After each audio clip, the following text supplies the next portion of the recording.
함께 읽을 말씀은 사도행전 1장 9절 말씀입니다. 신약 성경 187면에 있는 사도행전 1장 9절 한 절 말씀입니다.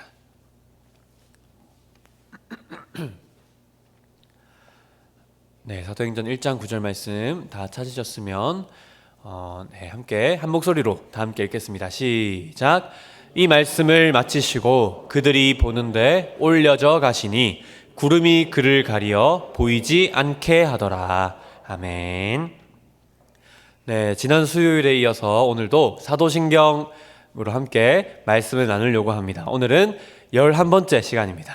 오늘 그리스도의 승천이라는 제목으로 함께 말씀을 나눌 때 큰 은혜 받으시기를 간절히 원합니다. 지난 수요일에는 그리스도의 부활이라는 제목으로 말씀을 나눴었습니다. 이 부활의 세 가지 유익이 무엇이냐 이렇게 하면서 제가 이 부활은 우리를 의롭다 하심의 증거이고 거룩하게 하심의 능력이고 우리를 영화롭게 하심의 보증이다, 이렇게 부활의 세 가지 유익을 하이델베르크 요리문답에 따라서 같이 나누었었습니다. 우리 사도신경 순서에 따르면 예수님의 사역은 낮아지신 시기와 높아지신 시기가 있는데 지금 높아지신 시기를 하고 있는 거죠. 높아지신 단계는 총 4단계입니다. 부활, 승천, 재위라고 해서 하나님의 오른편에 앉으신, 하나님 아버지의 우편에 앉으셨다 하는 것을 재위 또는 좌정이라고 합니다. 그리고 4번째는 예수님께서 심판을 위하여서 다시 오시는 것, 재림이라고 하죠. 지금은 부활에 이어서 오늘은 제목처럼 2번째, 높아지심의 2번째 단계, 그리스도의 승천에 대해서 함께 나누려고 합니다. 우리가 1년에 교회 절기를 보면 성탄절도 있고 고난주간도 있고 부활절도 있고 성령 강림절도 있습니다. 근데 승천에 대해서는 지키는 절기가 저희가 좀 생소하잖아요. 그런데 사실 교회 역사를 보면 AD 68년경부터 승천일을 기념한 그런 교회 전통이 있습니다. 아주 오랫동안 지켜진 교회 전통이고 종교개혁 시대 때도 교회 법을 보면 성탄절, 부활절, 성령 감림절 등과 함께 승천일을 지켜야 된다고 그렇게 교회 법에서 규정해 놓곤 했습니다. 승천일이 언제냐면 부활주일 후 39일이 지나면 그날이 승천 기념일입니다. 우리나라는 좀 생소하지만 제가 올해 날짜로 좀 계산을 해보니까 5월 18일, 올해 5월 18일이 승천 기념일이더라고요. 어떤 유럽의 나라는 지금도 그 승천 기념일을 국가 공휴일로 지키고 있다고 합니다. 제가 이런 얘기를 드리는 이유는 제가 부활 설교할 때도 그랬지만 우리가 부활의 사실은 굳게 믿지만 의미를 잘 놓치는 경우가 있는 것 같다 하였지만 사실 승천에 있어서는 더더욱 그런 것 같습니다. 우리가 예수님의 죽음은 묵상하더라도 또 부활은 묵상하더라도 승천을 이렇게 묵상하기가 참 쉽지가 않죠. 그래서 예수 그리스도의 승천에 대해서 오늘 나눌 때 우리에게 조금 묵상의 주제로 어쩌면 생소했을 수도 있는 이 그리스도의 승천을 우리 함께 나누면서 이 승천의 의미가 무엇인지 또 이 승천이 우리에게 가져다주는 유익이 무엇인지 우리 함께 나누면서 이 예수 그리스도의 승천의 그 진리의 은혜와 그 능력을 함께 경험하며 누리며 살아가시기를 축복합니다. 먼저 오늘은 하이델베르크 요리문답을 통해서 저희가 사도신경을 살펴보고 있기 때문에 46문답을 한번 읽으면서 시작을 해보겠습니다. 함께 제가 질문을 읽고 함께 답을 읽겠습니다. 하늘에 오르셨고 라는 말로 당신은 무엇을 고백합니까? 거기에 대한 답을 우리 한 목소리로 읽어보겠습니다. 시작. 그리스도는 제자들이 보는 가운데 우리의 유익을 위하여 거기에 계시며 장차 살아있는 자들과 죽은 자들을 심판하러 다시 오실 것입니다. 아멘. 제자들이 보는 가운데 땅에서 하늘로 오르셨고 우리가 사도신경에서 하늘에 오르사 이렇게 고백하잖아요. 그런데 주목해야 될 것은 예수님께서 왜 가셨을까요? 우리의 유익을 위하여. 어떤 분들은 예수님께서 이 땅에 이제 다 이루셨다 이렇게 하니까 어휴 이제 힘들었네 이제 좀 쉬자 하면서 하늘로 올라가셨다고 생각하는데 예수님은 하늘에 쉬러 가셨다고 생각하면 안 됩니다. 휴식을 취하러 가신 게 아닙니다. 땅에서의 할 일은 다 끝내고 또 하늘에 가서도 거기서도 우리를 위해서 거기서도 우리의 유익을 위해서 일을 하러 가신 겁니다. 이것을 믿으시고 예수님께서 하늘에서도 우리를 위해 우리의 유익을 위해 일하시기 위해 올라가셨다. 또 그곳에 계신다 하는 것을 오늘 설교를 통해 기억하면 좋겠습니다. 이 사도행전 말씀에 보면 예수님께서는 부활하신 후에 40일의 기간 동안 때때로 제자들에게 불현듯 나타나시면서 가르치시고 자신의 죽음과 부활의 의미를 가르치시고 하나님 나라를 가르치시고 그리고 그들을 부활의 증인으로 세워서 사명을 주셨습니다. 그런 40일의 기간을 지난 후에 이제 예수님께서 감람산 자락에 위치한 베다니라는 그곳 앞까지 가셔서 그곳에서 이제 손을 들어 제자들을 축복하시고 축복하실 때 제자들이 보는 앞에서 하늘로 올라가셨습니다. 축복하실 때 올라가셨다 이렇게 표현되어 있기 때문에 이제 어떤 학자는 예수님이 올라가실 때 우리가 보통 갈 때는 제가 이쪽으로 간다고 하면 이쪽을 보면서 이렇게 가잖아요. 이쪽을 향해서 제 얼굴과 이걸 향하고 이렇게 가고 반대쪽엔 등이 보이잖아요. 예수님께서 그럼 하늘로 올라가시면 이제 하늘 쪽을 바라보시고 제자들에겐 등을 보이시고 이렇게 뒤돌아서 가야 될 것 같은데 그들을 축복하실 때 올라가셨다라고 표현되어 있기 때문에 예수님께서는 제자들을 바라보시면서 후진을 하신 것이죠. 뒤로 이렇게 제자들을 축복하시면서 올라가셨다. 이것은 하늘에서도 그분이 제자들을 계속해서 축복하실 것임을 그들에게 보여주는 것이었다. 이렇게 말하더라고요. 그리고 오늘 읽은 말씀처럼 구름이 그를 가리웠다고 하죠. 구름이. 근데 이 구름은요, 그냥 우리가 저 하늘에 둥둥 떠 있는 물리적인 구름이라고만 생각하면 안 됩니다. 성경에서 구름은 하나님의 임재를 나타내는 영광의 구름, 쉐키나의 구름을 의미합니다. 이 구름은 이스라엘 백성이 성막을 딱 지었을 때 그 성막에 내려왔습니다. 그리고 솔로몬이 성전을 완공했을 때도 그 성전에 이 구름이 임했습니다. 이것은 하나님의 영광, 하나님의 임재, 영화로우신 하나님을 드러내고 상징하는 것이 구름이죠. 근데 예수님께서는 그냥 무슨 손오공처럼 구름 타고 올라가셨다 이렇게 생각하는 것이 아니라 아주 빛나고 영화로운 가운데서 찬란한 그 영광 속에서 예수님께서는 하늘로 올라가셨다는 것입니다. 제자들은 예수님이 하늘로 올라가실 때 하늘을 자세히 쳐다보고 있었습니다. 놀라운 광경이었기 때문에 또 너무나도 사랑하는 예수님이었기 때문에 끝까지 그 예수님을 주목하면서 자세히 바라보며 눈을 뗄 수가 없었을 겁니다. 그때 흰옷 입은 두 청년, 두 천사이겠죠. 두 천사가 제자들에게 말했습니다. 너희 가운데서 하늘로 올려지신 이 예수는 하늘로 가심을 본 그대로 오시리라. 구름을 타고 구름 속에서 하늘로 올라가신 예수님은 언젠가 다시 구름 가운데, 영광 가운데 다시 이 땅 가운데 심판을 위하여 재림하실 것이다라고 천사가 말해준 것이죠. 그러면 예수님이 올라가신 하늘, 이 하늘은 대체 어디일까요? 저희가 여기 새가 날아다니는 저 공중 저 하늘은 아니겠죠. 그리고 이 하늘보다 더 위로 올라가면 여러 가지 행성과 별과 해와 달이 있는 우주가 있습니다. 예수님이 올라가신 하늘이 저기 푸른 우리 바라보는 푸른 하늘이나 더 올라가서 우주 어디 공간에 있는 그런 의미의 하늘일까요? 우리가 우주로 올라가면 예수님 여기로 올라가셨네 하면서 찾을 수 있을까요? 그런 의미의 하늘이 아닙니다. 이 하늘은 우리 눈에 보이지 않지만 하나님이 계시고 또 그분의 천사들이 있는 주기도문에서 뜻이 하늘에서 이룬 것 같이라고 했을 때 그 하늘입니다. 이 하늘은 성경에서 다른 말로는 낙원이라고도 불리고 또 성경에서 바울이 삼층천이라고도 했던 그곳과도 같은 곳입니다. 셋째 하늘인 것이죠. 그곳에는 죽은 의인들의 영이 있는 것이고요. 천사들이 그곳에 있고 하나님이 가장 충만히 임재해 계시는 곳이 이곳 하늘입니다. 이 하늘에 대해서 우리가 정확하게 알 수는 없지만 분명히 예수님은 눈에 보이지 않지만 이 하늘이라는 장소로 올라가신 것입니다. 그리고 이 하늘은 예수님께서 이 땅에 내려오시기 전에 계셨던 곳입니다.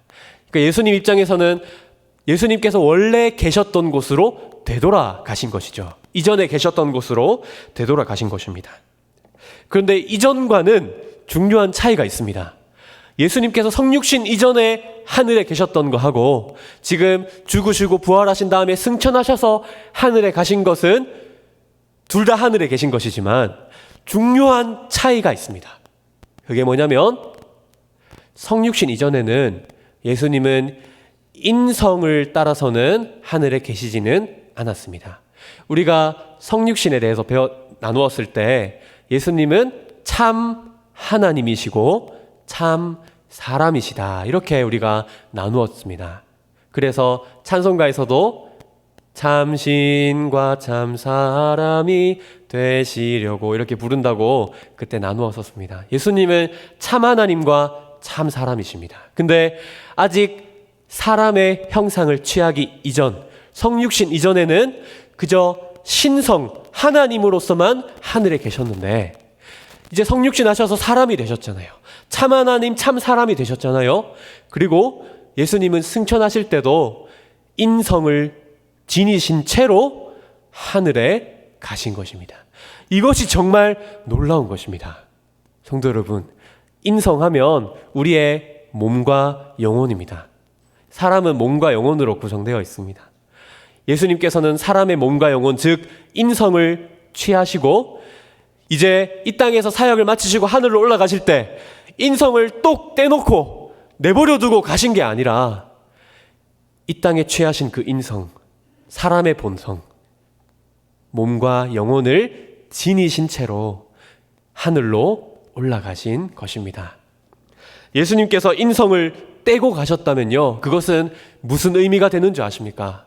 그것은 예수님께서 우리를 위한 중보 사역을 그만하신다는 의미입니다. 인성을 버리시고 똑 떼고 가신다는 것은 난 이제 중보 사역 끝난다. 난 이렇게 이제 저질구리하고 막 인성을 취해서 하는 거 난 이제 이거 안 한다. 고생 끝났다 하고 이제 다시 원래 신성으로만 돌아가시는 그런 의미가 될 수밖에 없는 겁니다. 근데 예수님은 인성을 취하신 채로 하늘에 계시고요. 이제부터는 후로 영원까지 그 인성을 버리지 않으시고 끝까지 영원까지 예수님은 참 사람, 참 하나님으로 계십니다.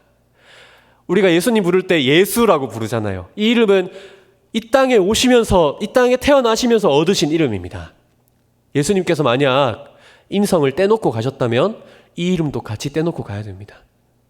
근데 예수님은요, 하늘에서도 여전히 예수님이라고 불리십니다. 그 이름을 떼놓고 가지 않으셨습니다. 우리의 구원자, 우리의 중보자라는 이름을, 그 직분을 떼놓고 가신 게 아니라는 거죠. 그리스도도 마찬가지입니다. 그리스도는 중보자라는 말입니다. 예수님은 중보자의 직분을 이 땅에서 다 그치고 이제 하늘에서는 안 한다 이렇게 하면서 떼놓고 간 게 아닙니다. 하늘에서도 그분은 중보자이시고 그리스도이십니다. 그분은 하늘에서도 예수 그리스도이십니다. 그래서 그분의 인성은 하늘에서 사시기에 적합한 영광의 모습으로 변화되셨습니다. 그렇게 하늘에 올라가셨습니다. 그리고 여기서 우리의 요리문답은 아주 의미심장한 질문을 하나 하는데요. 우리 47문을 한번 읽어보겠습니다. 제가 질문을 먼저 한번 읽어보겠습니다. 그렇다면 세상 끝날까지 우리와 함께 있으리라는 그리스도의 약속은 어떻게 됩니까? 질문을 이해하시겠습니까? 예수님께서 떠나가셨잖아요. 이 땅에 있지 않고 저 멀리 우리가 알 수도 없고 갈 수도 없는 하늘이라는 곳으로 가셨잖아요. 그러면 예수님께서 분명히 내가 너희를 떠나지 않고 항상 함께 있겠다고 하셨는데 이 약속은 어떻게 되는 겁니까? 이렇게 질문을 하는 거죠. 거기에 대한 대답을 함께 읽어보겠습니다. 시작. 그리스도는 참 인간이고 참 하나님이십니다. 그의 인성으로는 더 이상 세상에 계시지 않으나 그의 신성과 위엄과 은혜와 성령으로는 잠시도 우리를 떠나지 않습니다. 아멘.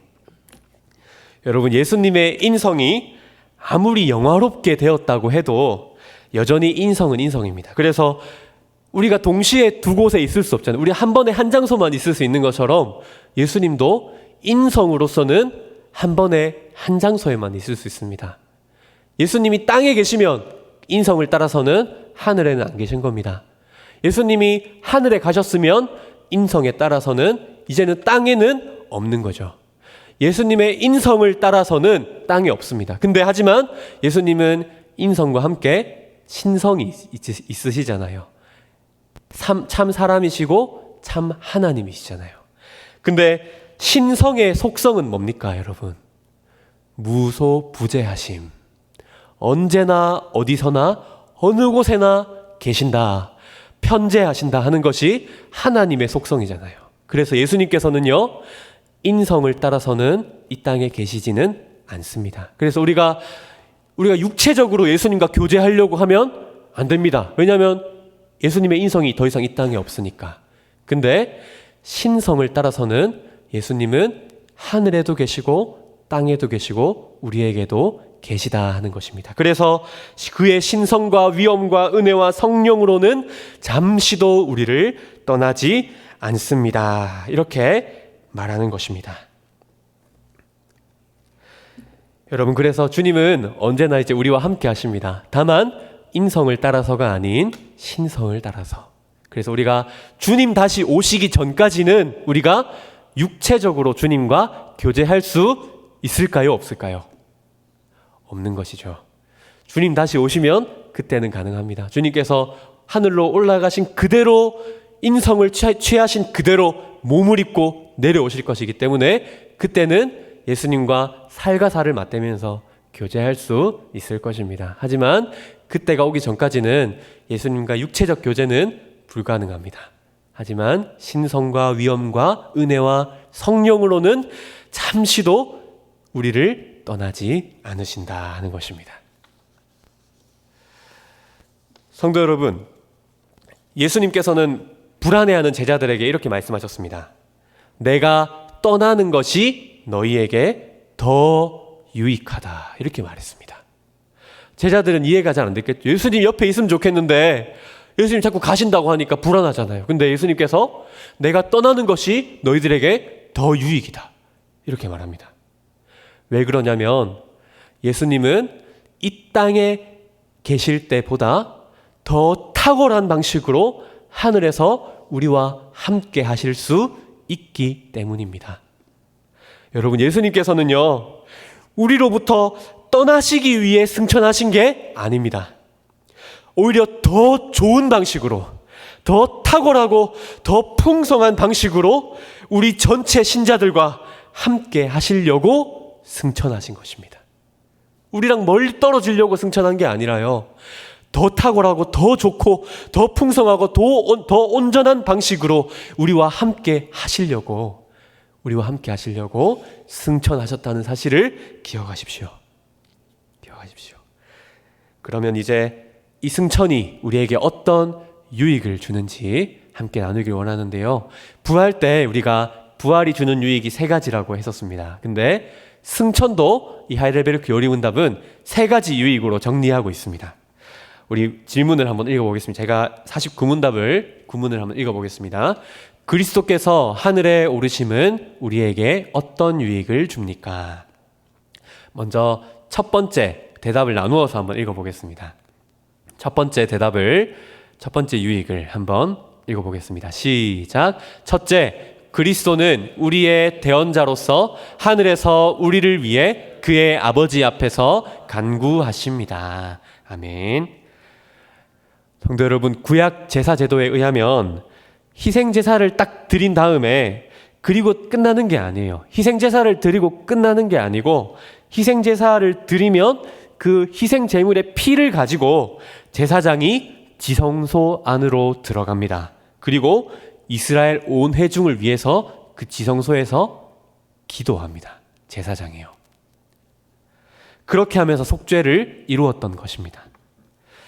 희생제사로 끝나는 게 아닌 거죠. 제사장의 역할이.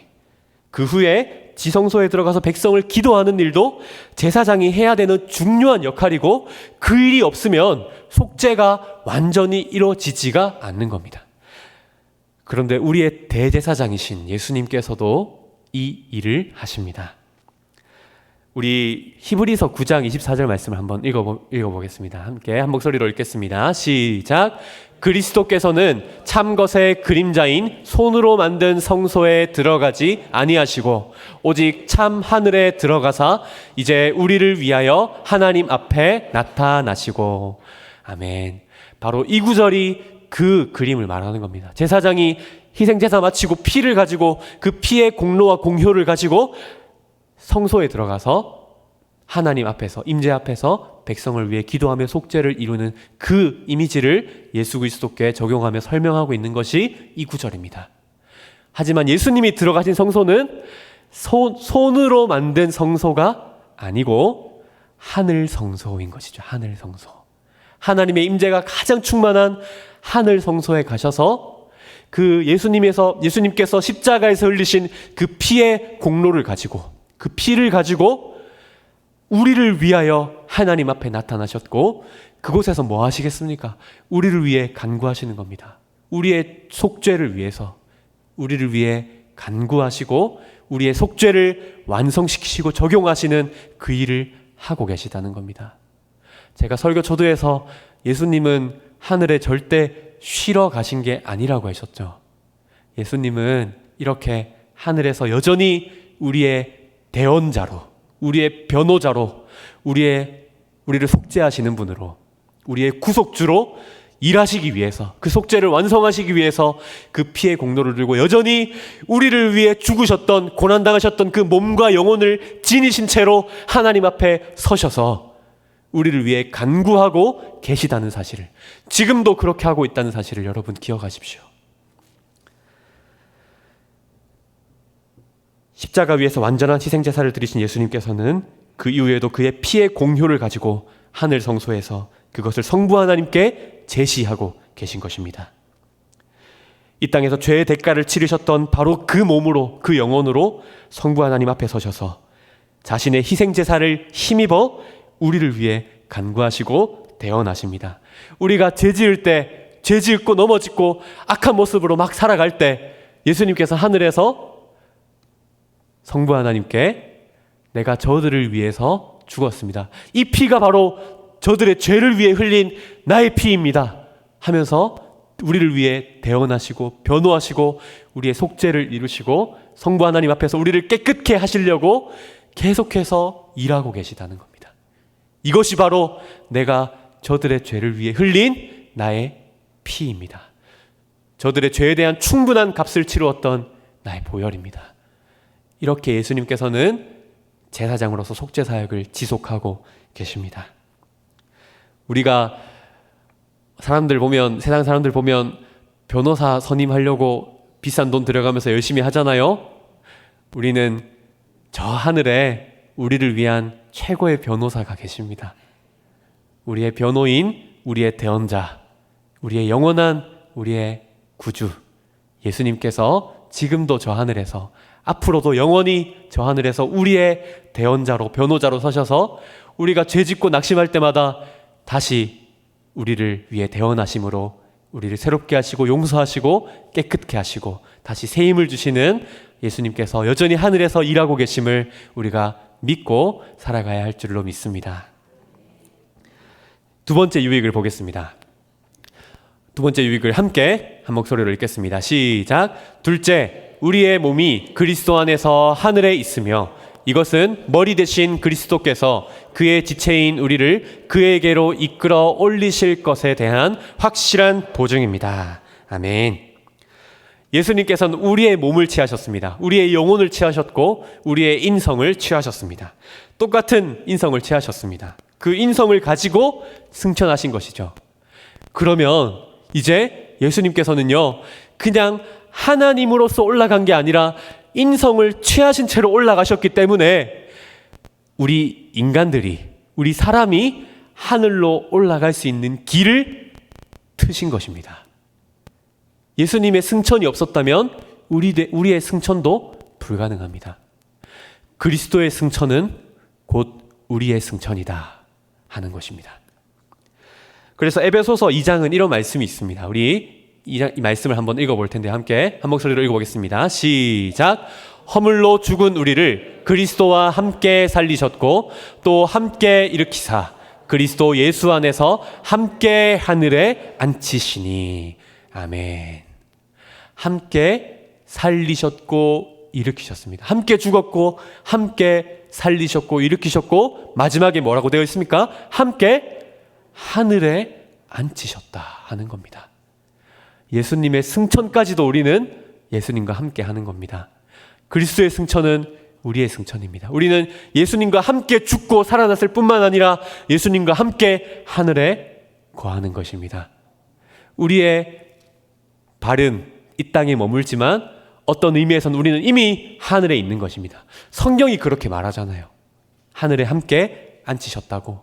우리는 예수 그리스도와 함께 우리의 몸이, 우리의 영혼이 어떤 의미에서는 이미 하늘에 계신 예수님 안에 이미 있다고 말할 수가 있는 것입니다. 이것을 사도 바울은 이렇게 표현했습니다. 우리의 시민권은 어디에 있다고 했습니까? 하늘에 있다. 우리는 땅에 살지만 우리의 시민권은 땅이 아니라 하늘에 있다. 왜냐하면 예수님께서 우리의 인성을 취하신 채로 하늘로 가셨기 때문에 그렇게 되는 겁니다. 그래서 우리는 이 땅에서 살지만 하늘의 시민권을 둔 자로 살아갈 뿐 아니라 때가 되면 예수님께서는 실제로 우리를 하늘로 올리실 것입니다.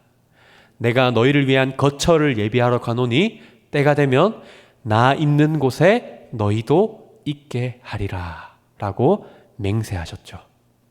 그 맹세를 지키실 것입니다. 그리고 예수 그리스도의 승천, 예수 그리스도의 하늘로 올라가심이 우리의 미래의 장차 우리도 하늘로 올라갈 것에 대한 확실한 보증이 된다고 하는 것입니다. 제가 부활 설교할 때 예수님이 우리의 머리이시니까 머리가 부활했으면 그의 지체인 몸도 우리도 부활한다고 했잖아요. 승천도 마찬가지입니다. 우리의 머리이신 예수님께서 승천하셨으면 그분의 지체인 우리도 반드시 승천하고 우리의 인성도 예수님의 인성이 하늘에서 사시기에 적합할 만큼 영화롭게 그분의 인성이 영화롭게 되었던 것처럼 우리의 인성도 정말 영화롭게 되어서 하늘로 올라갈 것에 대한 보증으로 예수님께서는 승천을 보여주신 것입니다. 우리도 언젠가 하늘에 올라가 예수님과 함께 그 하늘의 영광을 누리며 살아갈 줄을 믿습니다. 마지막 세 번째 유익을 함께 살펴보겠습니다. 세 번째 유익을 함께 한 목소리로 읽겠습니다. 시작. 셋째, 그리스도는 그 보증으로 그의 성령을 우리에게 보내시며 우리는 성령의 능력으로 말미암아 그리스도께서 하나님 우편에 앉아 계신 위의 것을 구하고 땅의 것을 구하지 않습니다. 아멘. 우리 요한복음 16장 7절 말씀도 한번 읽어보겠습니다. 한 목소리로 읽겠습니다. 시작. 그러나 내가 너희에게 실상을 말하노니 내가 떠나가는 것이 너희에게 유익이라. 내가 떠나가지 아니하면 보혜사가 너희에게로 오시지 아니할 것이요 가면 내가 그를 너희에게로 보내리니. 아멘. 세 번째 유익은요, 예수님께서 이미 예수님의 승천이 이미 보증인데 보증을 또 하나 더 주십니다. 그게 뭐냐면 성령 하나님을 보내주시는 것. 성령님을 보증으로 우리에게 보내주십니다. 그래서 방금 읽은 요한복음 말씀처럼 내가 떠나면 유익한데 내가 떠나는 것이 왜 유익하냐면 내가 떠나면 보혜사 성령이 너희에게로 올 것이기 때문이다. 예수님께서 보혜사 성령을 보내주시는 겁니다. 예수님께서 승천하신 것은 성령을 보내주시기 위함입니다. 승천하시고 얼마 지나지 않아 마가의 다락방에서 무슨 일이 있었습니까?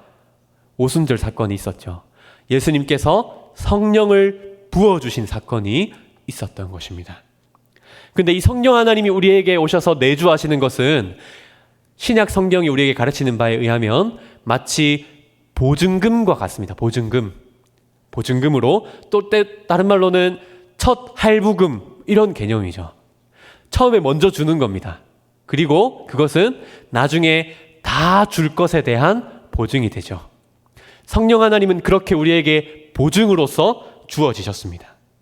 그렇기 때문에 우리가 나중에 그 천국의 영원한 영광과 기쁨과 복락을, 그 천국을 영원한 기업으로 받을 것을 확신할 수 있는 이유는 성령님이 보증으로 이미 내 안에 주어졌기 때문이라는 거죠. 성령님이 이미 내 안에 보증으로서 주어졌기 때문에 그러면 나는 언젠가 저 천국을 영원한 나의 기업으로, 나의 것으로 받을 것이 확실하구나 하고 확신할 수가 있다는 겁니다. 그래서 우리는 성령님 안에서 그 천국의 복락과 기쁨과 영광을 그저 멀리 있는 것으로서 그저 기다리면서 사는 게 아니라 미리 맛보면서 살아가는 겁니다. 이 미리 맛보면서 살아가는 이 삶이 장차 우리 천국을 영원한 기업으로 얻을 것에 대한 보증이 된다는 것이죠. 여러분은 지금 이 땅에서 하늘의 기쁨, 하늘의 복락, 하늘의 영광을 누리며 살아가고 계십니까? 그렇다면 그것은 성령께서 하시는 일이고 성령께서 여러분의 보증으로서 주어졌다는 것이고, 그렇다면 여러분은 장차 천국을 영원한 기업으로 얻을 것을 확신할 수 있습니다. 그리고 성령님께서는 이 요리문답에 보면 우리로 하여금 땅의 것이 아니라 위의 것을 찾게 해주신다고 말합니다. 이것은 골로새서 3장에 있는 말씀을 요리문답에서 가져온 겁니다. 이 말은 우리의 그리스도께서 저 하늘에 계시기 때문에 우리도 성령을 힘입어 위의 것을 추구하며 살아간다는 것입니다. 땅의 것이 아닌 위의 것을 찾아야 한다는 말은 자칫 오해하면 안 됩니다. 이것은 땅의 것 생각하면 안 되는구나. 그러면 뭐 직장 때려치고 학교 때려치고 뭐 저기 어디 나가서 하늘만 바라보면서 살아야 돼, 이렇게 적용해야 될까요? 그게 아니겠죠. 그런 염세주의적인 삶을 의도하는 말씀이 아닙니다. 땅의 것을 구하지 말라는 말씀은 골로새서에서 조금만 내려가면 그 자세한 말씀의 의미를 알 수가 있는데, 땅의 것과 위의 것은 윤리적인 대조입니다. 물리적이고 장소적인 대조가 아니라 윤리적인 대조인데, 이것이 무슨 말이냐면 땅에 있는 것은요, 음란과 부정과 사욕과 악한 정욕과 탐심, 이런 것들입니다. 이런 것들을 찾지 말고, 이런 것들을 추구하지 말고 위의 것을 찾으라는 겁니다. 땅에 있는 것은 육신의 정욕입니다. 안목의 정욕입니다. 이생의 자랑입니다. 이런 것이 땅의 것입니다. 이런 땅에 속한 물질과 쾌락과 욕심을 쫓아 살아가는 것이 아니라 땅에 속한 지체를 죽이고 어디서나 거룩을 추구하며 하늘의 시민권을 가진 자답게 그렇게 살아가는 것이 위의 것을 추구하는 삶이죠. 하늘의 가치관을 따라 긍휼과 자비와 겸손과 온유와 오래 참음과 용납함으로 살아가는 것이 위의 것을 찾아 살아가는 삶입니다. 우리가 마치 하늘에서 살았다면 살았을 만한 그런 삶을 이 땅에서 살아라는 겁니다. 이 땅에서 위의 것을 찾으며 하늘에 못 갈 사람처럼 살지 말고 장차 저 하나님 나라 천국의 영광과 기쁨과 복락과 행복을 충만히 누릴 자처럼 이 땅에서 미리 그렇게 그 기쁨과 영광을 맛보며 살아가라는 것이고, 그 일을 성령께서 해주신다는 것입니다. 하나님 나라의 의와 희락과 평강을 성령께서 누리게 해주신다는 겁니다. 이것이 바로 예수님의 승천으로 말미암아 주어진 유익입니다. 성령을 보증으로 보내주셔서 우리가 위의 것을 추구하며 살게 해주셨다는 것, 이것이 세 번째 유익입니다. 오늘 이것으로 말씀을 정리하려고 합니다. 유익을 간단하게 짧게 정리해 볼까요? 첫 번째 유익은 예수님께서 이 땅에서 십자가 희생제사를 마치시고 하늘 성소에 들어가셔서 그곳에서 예수님께서 흘리신 피를 들고 우리를 위해 대언하시고 변호하시고 간구하시며 속죄를 이루어 주신다. 예수님께서 우리의 대언자가 되어주시기 위해 하늘로 가셨다 하는 것이 첫 번째 유익이었습니다. 두 번째는 예수님께서 승천하신 것은 곧 우리의 승천이고, 그래서 우리는 이미 하늘에 앉아 하늘의 시민권자가 되었고, 또 장차 우리도 하늘에 올라갈 것이, 영화롭게 될 것이 확실하다는 보증이 그리스도의 승천해 주는 유익입니다. 세 번째는 승천하신 예수님께서 성령 하나님을 우리에게 또 보증으로 주셔서 그 성령을 힘입어 저 하늘의 삶을 이 땅에서 살게 하신다는 그 유익이 세 번째 유익입니다. 여러분, 승천의 유익이 절대 빈약하지 않습니다. 이 승천의 유익이 너무 풍성하고 너무 충만하고 우리가 이로 말미암아 하나님께 감사와 찬송을 드리기에 마땅한 것입니다. 여러분, 첫 번째 아담은 이 하늘에 이르는 길로 나아가는 일에 실패했습니다. 불순종했으니까. 아담이 순종했다면 그 하늘의 영광으로 들어갔겠죠. 하지만 불순종으로 실패했습니다. 하지만 우리 둘째 아담이신 예수님께서는 하늘로 가는 길을 활짝 여셨습니다. 우리의 인성을 취하고 하늘로 가셨고, 우리를 하늘로 데려가시기 위한 보증과 준비를 마치셨습니다.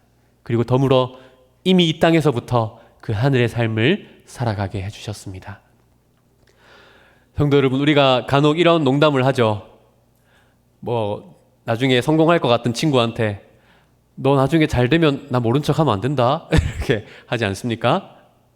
예수님께서는요, 이 땅에서 사시다가 저 하늘로 높아지셔도 우리를 잊어먹지 않습니다. 우리를 까먹지 않습니다. 오히려 우리를 위해서 하늘로 가셨습니다. 그곳에서 우리를 이제는 더 잘 도와주실 수 있고, 더 잘 지원해 주실 수 있고, 우리를 더 충만하게, 풍성하게 우리의 구원을 이루어 주실 수 있기 때문에 가신 것입니다.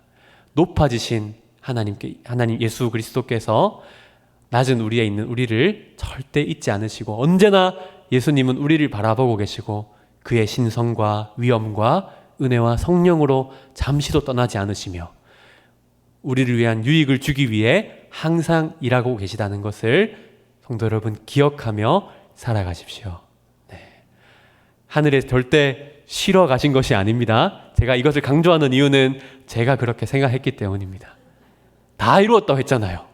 다 이루었다니까 이제 다 이루었으니까 하늘에는 그냥 아무것도 안 하러 그냥 쉬러 가시나 보다, 이렇게 제가 생각했는데, 성경을 읽고 교회 역사를 통해 교리를 공부하니 그것이 아니었습니다.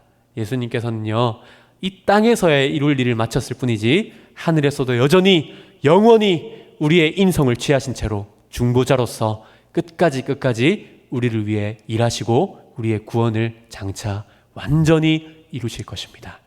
그 하나님께 감사하며 영광을 돌리며 그 예수 그리스도의 은혜를 믿으며 살아갈 수 있는 우리 모든 성도님들 되시기를 축복합니다.